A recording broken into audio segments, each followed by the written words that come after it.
اور اگر میرے سے زیادہ کسی نے ختم نبوت کی جیل کاٹی ہے مولانا صاحب تو سامنے آئے.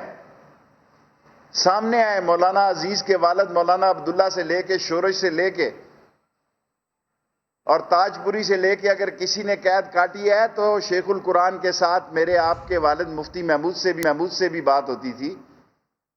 آپ کن چکروں میں پڑ گئے ہیں؟ آپ کے نصیب میں نہیں ہے یہ سارا کھیل.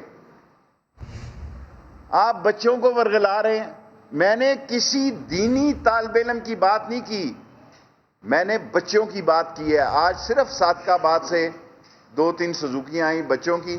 باقی میں اسلام آباد کے مدرسوں اور علماء دین کا بھی شکریہ ادا کرتا ہوں کہ انہوں نے ذمہ داری کا ثبوت دیا. یہ اقتدار کے بھوکوں کا جمعہ بازار لگا ہوا تھا. یہ اقتدار کے بھوکوں کا ایسا جمعہ بازار تھا کہ براڈ شیٹ کا الیکشن. یہ تو راجہ مولانا صاحب اور مریم بی بی صاحبہ, یہ تو ریلوے میں راجہ سلطان سکندر میرے سیکٹری تھے, میرے ساتھ تھے, وہاں سے آئے ہیں. اور ایف آئی اے والے کیا نام ہے,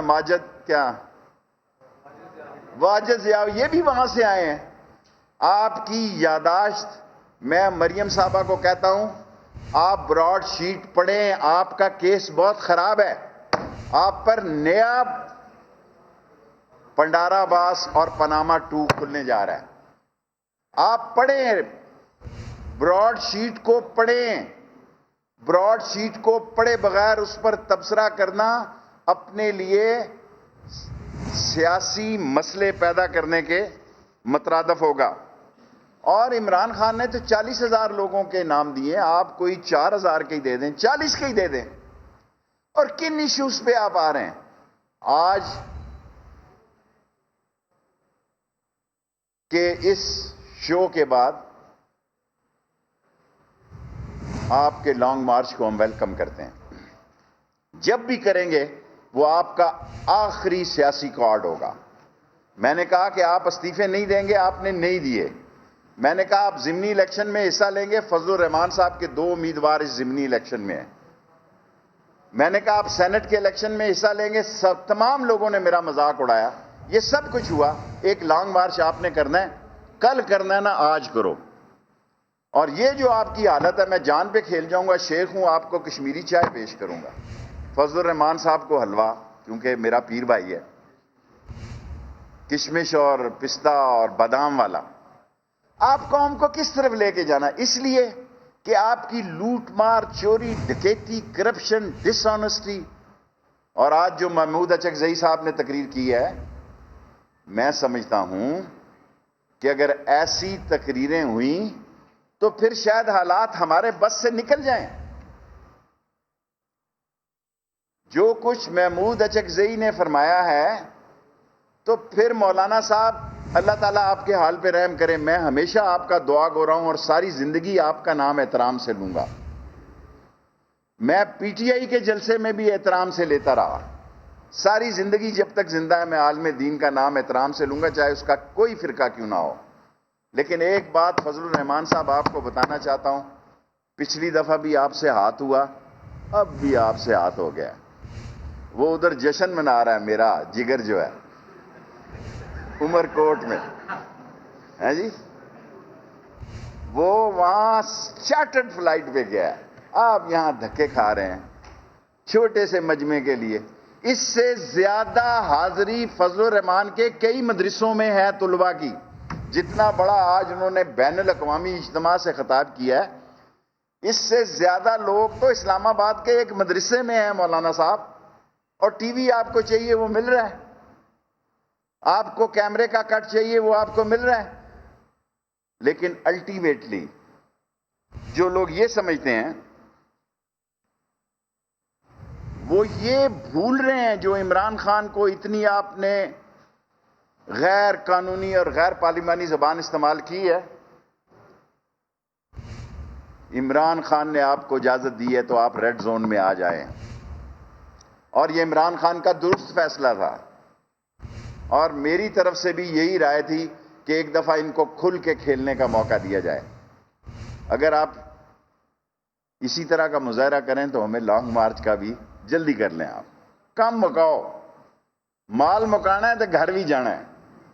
مال مکاؤ, آپ نے جو کچھ بیچنا ہے آپ لاؤ منڈی میں. آج کے بعد تو جو آپ کی تھوڑی بہت فکر تھی, حالانکہ مجھے فکر تھی, ہم نے کیا ہوتی ہے بس جس کو کہتے ہیں, آج فضل الرحمان صاحب اسلام آباد میں میٹرو بس بھی نہیں بند کی. یہ آپ کی سیاسی طاقت ہے, یہ آپ کی سیاسی طاقت ہے کہ ریڈ زون میں جلسہ کیا ہے اور میٹرو کی میں نے اور بسیں منگوائی ہیں تاکہ یہاں سے چھٹی ہو جائے تو یہ لوگ چلے جائیں. اور آخری بات جو کہنا چاہتا ہوں,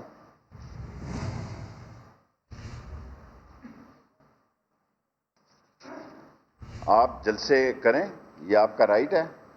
میڈیا مصروف رہنا چاہیے, ان کا بھی اچھا ہے کہ یہ مسئلہ رہیں. کشمیر کی جدوجہد آزادی میں جتنا کیس عمران خان نے کشمیر کا لڑا ہے, اور پاکستان کی تاریخ میں کشمیر کا کیس جتنا شیخ رشید نے لڑا ہے, دنیا میں پاکستان میں کوئی آدمی نہیں ہے.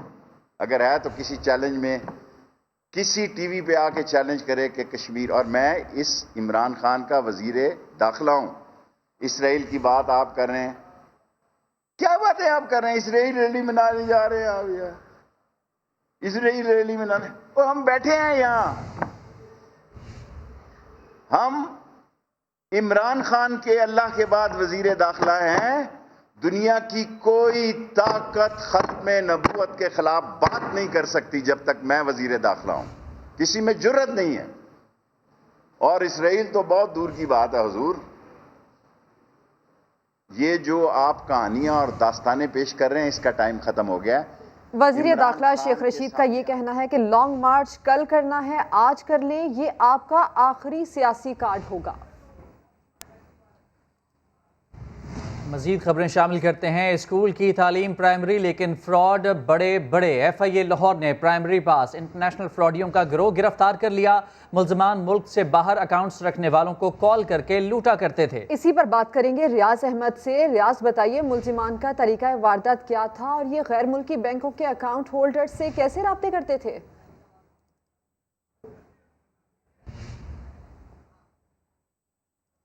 ریاض احمد سے رابطہ کرنے کی کوشش کرتے ہیں. اہم خبر, اسکول کی تعلیم پرائمری لیکن فراڈ بڑے بڑے. ایف آئی اے لاہور نے پرائمری پاس انٹرنیشنل فراڈیوں کو گرفتار کر لیا. ریاض بتائیے مزید.